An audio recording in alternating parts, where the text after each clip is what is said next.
आज की इस वीडियो में संविधान से संबंधित कुछ महत्वपूर्ण क्वेश्चन लाया हूं जो बार बार कंपटीशन में पूछे जाते हैं। तो चलिए आज की इस वीडियो को शुरू करते हैं। पहला प्रश्न देखते हैं, संयुक्त राष्ट्र संघ की सुरक्षा परिषद में कुल कितने सदस्य होते हैं? 5 सदस्य, 10 सदस्य, 15 सदस्य, 20 सदस्य। जो इसका सही उत्तर है वह है 15 सदस्य। संयुक्त राष्ट्र संघ की सुरक्षा परिषद में कुल 15 सदस्य होते हैं, जिसमें 5 स्थायी सदस्य और 10 अस्थायी सदस्य होते हैं। 5 स्थायी सदस्य में अमेरिका, रूस, फ्रांस, चीन, ब्रिटेन, यह संयुक्त राष्ट्र संघ की सुरक्षा परिषद के 5 स्थायी सदस्य होते हैं। सुरक्षा परिषद का जो मुख्यालय है वह न्यूयॉर्क में स्थित है। अगला प्रश्न देखते हैं, न्याय का अंतर्राष्ट्रीय न्यायालय स्थित है मॉस्को में, हेग में, न्यूयॉर्क में, जेनेवा में। जो इसका सही उत्तर है वह है हेग में। न्याय का जो अंतर्राष्ट्रीय न्यायालय स्थित है वह हेग में स्थित है। अंतर्राष्ट्रीय न्यायालय की संविधि के अनुच्छेद 22 के अनुसार अंतर्राष्ट्रीय न्यायालय नीदरलैंड के हेग नगर में स्थापित किया गया है। अंतर्राष्ट्रीय न्यायालय में कुल 15 न्यायाधीश होते हैं, जिनकी नियुक्ति महासभा तथा सुरक्षा परिषद द्वारा 9 वर्षों के कार्यकाल के लिए की जाती है।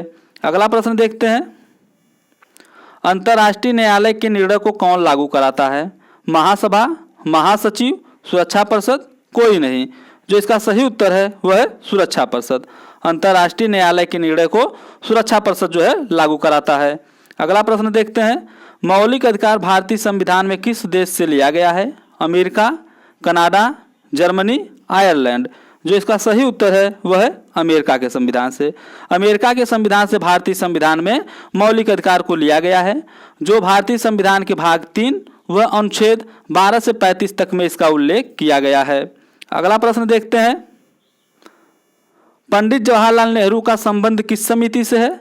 संघ शक्ति समिति, संचालन समिति, प्रारूप समिति, प्रांतीय संविधान समिति। जो इसका सही उत्तर है वह है संघ शक्ति समिति। पंडित जवाहरलाल नेहरू का जो संबंध है वह संघ शक्ति समिति से है। संचालन समिति की बात की जाए तो संचालन समिति का जो संबंध है डॉक्टर राजेंद्र प्रसाद से है। प्रारूप समिति की बात की जाए तो प्रारूप समिति का जो संबंध है डॉक्टर भीमराव अंबेडकर से है। प्रांतीय संविधान समिति की बात की जाए तो प्रांतीय संविधान समिति जो है सरदार वल्लभ भाई पटेल से इसका जो संबंध है। अगला प्रश्न देखते हैं, विधिक सेवा दिवस मनाया जाता है 9 नवंबर, 10 दिसंबर, 26 नवंबर, 21 जून। जो इसका सही उत्तर है वह है 9 नवंबर। विधिक सेवा दिवस मनाया जाता है तो 9 नवंबर को मनाया जाता है। 10 दिसंबर की बात की जाए तो 10 दिसंबर को अंतर्राष्ट्रीय मानवाधिकार दिवस मनाया जाता है। 26 नवंबर की बात की जाए तो 26 नवंबर को विधि दिवस मनाया जाता है। 21 जून की बात की जाए तो 21 जून को जो है विश्व योग दिवस मनाया जाता है।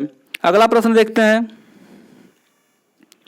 किस अनुच्छेद में समान न्याय और निःशुल्क विधिक सहायता का प्रावधान किया गया है? अनुच्छेद 39 का, अनुच्छेद 40, अनुच्छेद 51, अनुच्छेद 45।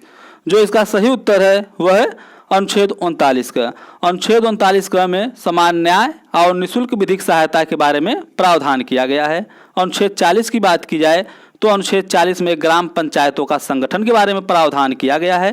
अनुच्छेद 51 की बात की जाए तो अनुच्छेद 51 में अंतर्राष्ट्रीय शांति और सुरक्षा की अभिवृद्धि के बारे में प्रावधान किया गया है। अनुच्छेद 45 की बात की जाए तो अनुच्छेद 45 में राष्ट्रीय महत्व के स्मारक और स्थानों का संरक्षण के बारे में प्रावधान किया गया है। अगला प्रश्न देखते हैं, भारत में एक व्यक्ति कितनी बार राष्ट्रपति बन सकता है? 2 बार, 3 बार, 4 बार, जितनी बार चाहे। जो इसका सही उत्तर है वह है जितनी बार चाहे। भारत में एक व्यक्ति जो है जितनी बार चाहे उतनी बार राष्ट्रपति बन सकता है, इसके लिए कोई बाध्यता नहीं है। अगला प्रश्न देखते हैं, संविधान सभा की अंतिम बैठक कब हुई थी?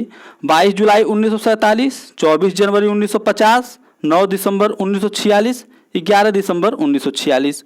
जो इसका सही उत्तर है वह है 24 जनवरी 1950। संविधान सभा की जो अंतिम बैठक हुई थी 24 जनवरी 1950 को हुई थी और उसी दिन संविधान सभा के द्वारा डॉक्टर राजेंद्र प्रसाद को भारत का प्रथम राष्ट्रपति भी चुना गया था। 22 जुलाई 1947 की बात की जाए तो 22 जुलाई 1947 को राष्ट्रीय ध्वज को अपनाया गया था। 9 दिसंबर 1946 की बात की जाए तो 9 दिसंबर 1946 को संविधान सभा की प्रथम बैठक हुई थी। सभा के सबसे बुजुर्ग सदस्य डॉक्टर सच्चिदानंद सिन्हा को सभा का अस्थायी अध्यक्ष भी चुना गया था। 11 दिसंबर 1946 की बात की जाए तो 11 दिसंबर 1946 को संविधान सभा की दूसरी बैठक हुई थी और संविधान सभा द्वारा डॉक्टर राजेंद्र प्रसाद को संविधान सभा का स्थायी अध्यक्ष भी चुना गया था। अगला प्रश्न देखते हैं, उच्च न्यायालय के गठन के बारे में प्रावधान किया गया है। अनुच्छेद 214, अनुच्छेद 226, अनुच्छेद 217, अनुच्छेद 215। जो इसका सही उत्तर है वह है अनुच्छेद 214। उच्च न्यायालय गठन के बारे में प्रावधान किया गया है तो अनुच्छेद 214 में किया गया है। वर्तमान में कुल 25 उच्च न्यायालय हैं। आंध्र प्रदेश के अमरावती में देश का 25वां उच्च न्यायालय स्थापित किया गया जो जनवरी 2019 से कार्य में आया है। अनुच्छेद 226 की बात की जाए तो अनुच्छेद 226 के तहत जब मौलिक अधिकारों का हनन होता है तो उसमें रीट दाखिल करने के बारे में प्रावधान किया गया है। अगला प्रश्न देखते हैं, उच्चतम न्यायालय के गठन के बारे में प्रावधान किया गया है। अनुच्छेद 124, अनुच्छेद 32, अनुच्छेद 17, अनुच्छेद 129। जो इसका सही उत्तर है वह है अनुच्छेद 124। उच्चतम न्यायालय के गठन के बारे में प्रावधान किया गया है तो अनुच्छेद 124 में किया गया है। भारत का उच्चतम न्यायालय जो है दिल्ली में स्थित है। अनुच्छेद 32 की बात की जाए तो अनुच्छेद 32 के तहत जब मौलिक अधिकारों का हनन होता है तो सुप्रीम कोर्ट में अनुच्छेद 32 के तहत रीट दाखिल की जाती है जो रीट 5 प्रकार का होता है। अनुच्छेद 17 की बात की जाए तो अनुच्छेद 17 में अस्पृश्यता का अंत कर दिया गया है, यानी कि छुआछूत का अंत कर दिया गया है, इसके बारे में प्रावधान किया गया है। अनुच्छेद 129 की बात की जाए तो अनुच्छेद 129 में उच्चतम न्यायालय को अभिलेख न्यायालय का स्थान प्रदान किया गया है या प्रदान करता है।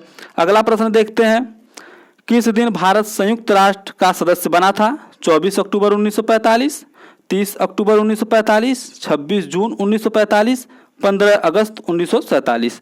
जो इसका सही उत्तर है वह है 30 अक्टूबर 1945 को जो है भारत संयुक्त राष्ट्र का सदस्य बना था। 24 अक्टूबर 1945 की बात की जाए तो इस दिन जो है संयुक्त राष्ट्र संघ की स्थापना हुई थी। संयुक्त राष्ट्र संघ का जो मुख्यालय है वह न्यूयॉर्क में स्थित है। 15 अगस्त 1947 की बात की जाए तो 15 अगस्त 1947 को जो है भारत को स्वतंत्रता प्राप्त हुआ था